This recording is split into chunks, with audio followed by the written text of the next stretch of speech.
ये हम सबका सौभाग्य है कि जम्मू कश्मीर संघ राज्य क्षेत्र यूनियन टेरिटरी को 7 महीने में दूसरी बार अमृत कला युवा महोत्सव, अमृत युवा कला उत्सव आयोजित करने का अवसर मिला है। अभी पुरेचा जी ने बताया कि पिछले दिनों जम्मू में हम सब मिले थे। सबसे बड़ी विशिष्टता है कि देश के विभिन्न राज्यों से यहाँ आए हुनरमंद कलाकारों को अमृत काल में अपनी कला को श्रीनगर में प्रदर्शित करने का अवसर भी मिलेगा। मैं देश के अलग अलग हिस्सों से आए सभी सम्मानित कलाकारों का इस्तकबाल करता हूँ। मुझे लगता है कि अमृत कलोत्सव के जरिए आप सभी को करोड़ों रूहों में रोशनी भरने का अवसर मिलेगा। आप सब जानते हैं, संगीत, नृत्य, थिएटर ये 3 मात्र कला की विधाएं नहीं हैं, बल्कि ऐसी चाबियां हैं जिनसे जिंदगी के सारे ताले खुल जाते हैं। हमारी परंपरा में तो यहाँ तक कहा गया है कि कला की पूर्णमासी तो ऐसी होती है जिसके सामने सूरज और चांद की रोशनी भी फीकी पड़ जाती है। इसलिए मैं समझता हूँ कि कला के साधक देश का गौरव और उसका अभिमान होते हैं। दुनिया के किसी भी राष्ट्र की संपन्नता उसके धन दौलत से नहीं नापी जाती है। आकाश को देखना हो तो सिर्फ कलाकार को देख लीजिए, क्योंकि उसके पास जो संपदा है वही दुनिया का, जगत का साम्राज्य है। निजी तौर पर मैंने महसूस किया है कि संगीत, नृत्य, थिएटर, कला इन विधाओं में परम पिता की झलक भी मिलती है, और जिसने पूरी तन्मयता से इसे जी लिया उसने शाश्वत जीवन के रहस्य को समझ लिया है। मैं समझता हूँ कि देश आभारी है भारत के माननीय प्रधानमंत्री जी का, जिनके नेतृत्व में अमृत कलोत्सव का उद्देश्य कलाकारों को उस विराट प्लेटफॉर्म का अवसर प्रदान करना है जिसमें समाज की आकांक्षाओं, उसकी अभिप्सा की भी झलक मिले और भारतीय संस्कृति की प्राचीन परंपरा एक नई ऊर्जा के साथ इस अमृत कालखंड की यात्रा में देश का मार्गदर्शन कर सके। अभी कल ही जो नमदा आर्ट है जो विलुप्त होता जा रहा था, पिछले 2 वर्षों के प्रयासों से अनेक आर्टिजन्स को प्रशिक्षित करने, ट्रेन करने में हमें सफलता मिली, और कल पहली बार दिल्ली से इंग्लैंड के लिए नमदा आर्ट की बनी हुई चीज़ें एक्सपोर्ट के लिए रवाना हुई। मैं आभारी हूँ संध्या पुरेचा जी का, जिन्होंने अभी कहा कि हम यहाँ की लोक संस्कृति में जो भाण परंपरा थी उसे पुनर्जीवित करने का प्रयास इनके संस्था के द्वारा होगा। मैं अपनी ओर से, जम्मू कश्मीर प्रशासन की ओर से और जम्मू कश्मीर के अवाम की तरफ से आपको हृदय से इस बात के लिए आभार व्यक्त करता हूँ। जैसा मैं कह रहा था कि भारतीय संस्कृति की प्राचीन परंपरा एक नई ऊर्जा के साथ अमृत काल में प्रदर्शित हो रही है। अगर शायरी के अल्फाज में मैं कहूँ तो मैं कह सकता हूँ कि सुना है लोग उसे आंख भर के देखते हैं, सुना है लोग उसे आंख भर के देखते हैं, सो उसके शहर में कुछ दिन ठहर के देखते हैं। सुना है बोले तो बातों से फूल झड़ते हैं, ये बात है तो चलो बात करके देखते हैं। अमृत युवा कलोत्सव श्रीनगर के 3 दिवसीय कार्यक्रम में कला से बात करने का अर्थ है ऐसी अनुभूति जो हमारे अंदर सोए हुए सपनों को जगा सके। देखा तेरे कूचे में जो नज़ारे जन्नत, देखा तेरे कूचे में जो नज़ारे जन्नत, जन्नत में न देखा तेरे कूचे का नज़ारा। इन तीनों विधाओं में जो दौलत मिलेगी, आध्यात्मिक सौंदर्य की उन गलियों में जो झलक मिलेगी, वो शायद कहीं और मैसर नहीं होगी। साथियों, आप लोगों ने ध्यान दिया होगा कि हमारी संस्कृति की सबसे बड़ी विशिष्टता उसकी निरंतरता है। दुनिया की अनेक संस्कृतियां, अनेक सभ्यताएं या तो समय के साथ विलुप्त हो गईं या फिर जर्जर हो गईं, लेकिन दूसरी तरफ तमाम चुनौतियों के बावजूद, अनेक आक्रमणों को झेलने के बावजूद हमारे देश की संस्कृति न सिर्फ जीवंत है बल्कि इसकी जड़ें इतनी गहरी हैं कि इसे दुनिया की कोई ताकत मिटा नहीं सकती। और इसकी जड़ों की सबसे बड़ी ताकत जो है वो विविधता में एकता है, यूनिटी इन डाइवर्सिटी, और ये हमारी सबसे बड़ी विशेषता है। माननीय प्रधानमंत्री जी ने इसी विविधता को सशक्त करने राज्यों, संस्कृतियों, भाषाओं, कलाकारों और युवाओं को एक दूसरे के नज़दीक लाने के लिए एक भारत श्रेष्ठ भारत का मिशन शुरू किया।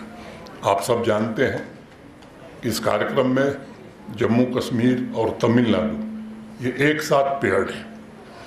मुझे वाकई में गर्व है कि देश के विभिन्न राज्य इसके कारण करीब आए हैं, भौगोलिक दूरियां मिटी हैं, लोग एक दूसरे के खान पान, संस्कृति, भाषा, रहन सहन को समझने लगे हैं।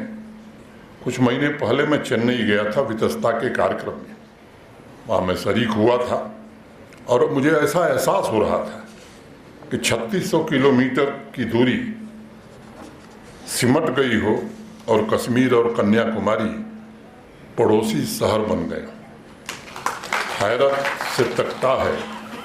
से तकता है सहरा बारिश के नजराने, हैरत से तकता है सहरा बारिश के नजराने को, कितनी दूर से आई है ये रेत से हाथ मिलाने को। और जब भी इस तरह की भावनाएं पैदा होती हैं तो यकीन मानिए उसके पीछे हमारी संस्कृति, हमारा संस्कार और ये एक भारत श्रेष्ठ भारत का प्रयास निश्चित रूप से शामिल रहता है। पुरानी बात है, सम्राट अशोक का जब शिलालेख मिला था तब लोगों में इस बात की उत्सुकता थी कि उसकी पहली लाइन पढ़ी जाए। उस पर लिखा था, सलवड़ी तू बहुविध, यानी आध्यात्मिक शक्ति कई रूपों में प्रकट होती है। अनेक रूप, विविधता, यही तो हमारा चिंतन है और समाज चेतना का स्वरूप भी यही है। अनेक संप्रदाय, धर्म, रीति रिवाज, संस्कृति, भाषा, जाति, सामाजिक व्यवस्थाओं का अनेक स्वरूप, लेकिन ये कला रूपी एकता की माला में जब हम इसे पिरोते हैं तो उसकी सुगंध दुनिया के कोने कोने में प्रसारित करने में जो योगदान हमारे कलाकारों ने दिया है वो किसी दूसरे वर्ग ने नहीं दिया है। बहुत कम लोग इस बात को जानते हैं। हमारे राष्ट्र के संगीत का आधार सारंग देव जी ने तैयार किया था और सारंग देव जी के पूर्वज कश्मीर की इसी मिट्टी में जन्मे थे और यहाँ से वो दक्षिण भारत चले गए और दक्षिण भारत से राष्ट्र कवि सुब्रमण्यम भारती वो काशी आए और मातृभूमि की सेवा के लिए अलग जगाई। संगीत के क्षेत्र में तो आज भी ऐसे अनेक घराने हैं जिनके बारे में देश में नहीं बल्कि दुनिया के दूसरे देशों में भी चर्चा होती है। गुरु और शिष्य के बीच प्रगाढ़ आत्मिक संबंधों को समझने के लिए आज दुनिया के दूसरे देशों से विद्यार्थी आ रहे हैं, शोध कर रहे हैं, रिसर्च कर रहे हैं। इतनी विविधता शायद उन्होंने कभी अपने जीवन में नहीं देखी होगी और इसलिए मेरा मानना है कि जिस तरह किसी म्यूजिकल इंस्ट्रूमेंट के अलग अलग तार मिलकर मधुर संगीत पैदा करते हैं, उसी तरह हमारे देश के अलग अलग हिस्सों की संस्कृति मिलकर के एक भारत श्रेष्ठ भारत की रचना करती है। कई बार एक चर्चा सुनाई पड़ती है कि समाज का मन ऐसा है, समाज की चेतना ऐसी है। सवाल उठता है कि क्या है समाज का मन। मैं मानता हूं कि समाज का मन और चेतना दोनों का जन्म कला से ही होता है। चेतना का अर्थ है जिसमें काव्य भी हो, संगीत भी हो, कला के अलग अलग रूप भी हों और इसलिए हमारी संस्कृति कहती है कि कला ही वह माध्यम है जो मन का निर्माण करती है और व्यक्ति को उसके आगे और आगे ले जाती है। चाहे कितना भी विकसित समाज क्यों न हो, कि आज भले हम आर्टिफिशियल इंटेलिजेंस की बात करें, सभी काम आर्टिफिशियल इंटेलिजेंस कर सकता है, लेकिन कला के बिना वो अधूरा होगा, ये निश्चित रूप से मान के हमें चलना होगा। विज्ञान और संगीत, साइंस और संगीत का एक मिला जुला बैलेंस जहाँ बना रहेगा, तभी समाज की चेतना खिल सकेगी, तभी राष्ट्र तरक्की कर सकेगा। कला यानी जिसने अपनी सभी विधाओं को रचनाधर्मी राष्ट्रीय एकता के लिए समर्पित किया है। कला यानी जिसने समाज को अभिव्यक्त होने का अवसर दिया है, ताकि समाज के विभिन्न वर्गों के लोग मिलकर के भविष्य का रास्ता तय कर सकें। आज यहाँ जितने भी कलाकार मौजूद हैं, उनसे अगर आप अनुभव पूछेंगे तो शायद शब्दों में न बयां कर पाए, लेकिन ये सच है कि उनका अनुभव प्रेम और करुणा से ही ओतप्रोत होगा।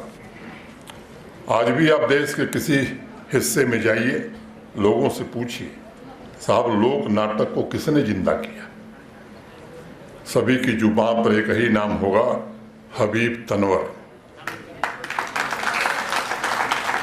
और जानते हैं, उन्होंने संस्कृत में लिखे नाटकों को आधार बनाया और अपनी कृतियों से समाज में नए विचारों को प्रसारित होने का अवसर प्रदान किया। मैं मानता हूं कि कलाकारों की संवेदना बिल्कुल शुद्ध होती है, जितना शुद्ध एक छोटे बालक का मन होता है। उनके भीतर जो स्वर हैं, उसमें कोई भेद नहीं होता। और जब ऐसे कलाकार उठकर कलोत्सव के जरिए दिलों को जोड़ने लगते हैं, तब समझिए कि उनके हृदय की विशालता, उनकी उदारता, उनकी सहिष्णुता और उनकी परोपकार की भावना तब तपस्या, त्याग और साधना से ऊर्जावान राष्ट्र को तरक्की के रास्ते पर तेज गति से आगे बढ़ने का मौका देती है। देश के अलग अलग हिस्सों से आए कलाकारों से मैं कहना चाहूँगा कि जम्मू कश्मीर प्राचीन काल से ही कला, संस्कृति और शिक्षा की तपोभूमि रही। राष्ट्र के मुकुटमणि के रूप में इसने मानवता को बहुत कुछ दिया है। मानव समाज को अनेक संभावनाएं दी। इसका सौंदर्य सिर्फ बाहर के लैंडस्केप में नहीं है, बल्कि इसकी अंतरात्मा में भी लल्लेश्वरी और हब्बा खातून की सरगम बजती है। इसकी ऊर्जा ही कुछ ऐसी है कि सूरज उगते और डूबते वक्त एक ही जैसा सुंदर दिखता है। यहाँ प्राचीन काल से सभी पंथ, मजहब एक माले में गुथे हुए हैं और उस माले का एक एक मन का बहुत ही बेशकीमती है। किन्हीं काल कारणों से इस जीवंतता पर प्रहार किए गए, चाहे वो पड़ोसी मुल्क के द्वारा हो या चंद लोगों का एक इकोसिस्टम हो। आवाम के लाखों नागरिकों के सपनों और आकांक्षाओं का गला घोंटने की कोशिश हुई, लेकिन आज मैं कह सकता हूँ यहाँ का नौजवान, यहाँ का नागरिक नए सपने देख रहा है, एक नया वातावरण बनाने में मदद कर रहा है। कला शांति की जमीन पर ही खिलती है, ये बात सबको ध्यान में रखनी चाहिए। जहाँ शांति नहीं होगी वहाँ कला खिल नहीं सकती है। पिछले 3-4 वर्षों में जम्मू कश्मीर में कला के क्षेत्र में भी एक नई लालिमा आई है, नया सौंदर्य आया है। कोविड महामारी के दौरान आप सबने बड़े संताप झेले, लेकिन मैं देख रहा हूं कि फिर नई ऊर्जा से हमारे कलाकार फिर से जम्मू कश्मीर के उस गौरव को वापस लाने की हर कोशिश कर रहे हैं। मैं आभारी हूं भरत सिंह जी का भी, जिन्होंने काफ़ी परिश्रम किया है इसके लिए। 30 साल बाद अब छोटे शहरों में भी सिनेमा हॉल खुल रहे हैं। अभी कुछ दिन पहले ही मैं गया था, बारामूला और हंदवाड़ा में सिनेमा हॉल शुरू हो गए। पुलवामा, शोपियां में पिछले साल शुरू हुए थे। सितंबर के अंतिम सप्ताह में बांदीपुरा, गांदरबल और कुलगाम, ये तीनों सिनेमा हॉल यहाँ के युवाओं को समर्पित किए जाएंगे। अभी बताया पूरेचा जी ने कि गांव में गई थी तो वहाँ भी महफिल सजी हुई थी। नए नए कलाकार अपने साजों को फिर से संवारने लगे हैं। मैं आर्थिक कठिनाई से परिचित हूँ, कलाकारों की आर्थिक कठिनाई और बड़ी 2 साल की जो उनकी कठिनाई रही है, स्वाभाविक रूप से संवेदनशीलता के साथ प्रशासन उस पर ध्यान दे रहा है और आगे और ध्यान देगा। इस परिवर्तन ने समाज में एक नई जागृति पैदा की और तरक्की की तरफ बढ़ रहे कदम इस बात की गवाही दे रहे हैं कि जम्मू कश्मीर के भविष्य के निर्माता और भारत के भी भविष्य के निर्माता हमारे युवा, हमारे कलाकार अपने सपनों को सच्चाई में बदल सकें, ऐसा वातावरण हमें बनाना ही होगा। आज जब हम देखते हैं कि वितस्ता झेलम के किनारे बच्चे आइसक्रीम भी खा रहे हैं और संगीत भी बजा रहे हैं, तो मुझे लगता है कि हर अमन पसंद नागरिक निश्चित रूप से प्रसन्न होता होगा। और इसलिए मैं अंतिम बात कहते हुए कि मोहब्बत के लिए कुछ खास दिल मखसूस होते हैं, मोहब्बत के लिए कुछ खास दिल मखसूस होते हैं, ये वो नगमा है जो हर साज पर गाया नहीं जाता। मैं एक बार पुनः सभी कलाकारों का स्वागत करता हूं, आप सबके उज्जवल भविष्य एवं कलोत्सव की सफलता की कामना करता हूं। 3 दिन तक ये उत्सव चलने वाला है।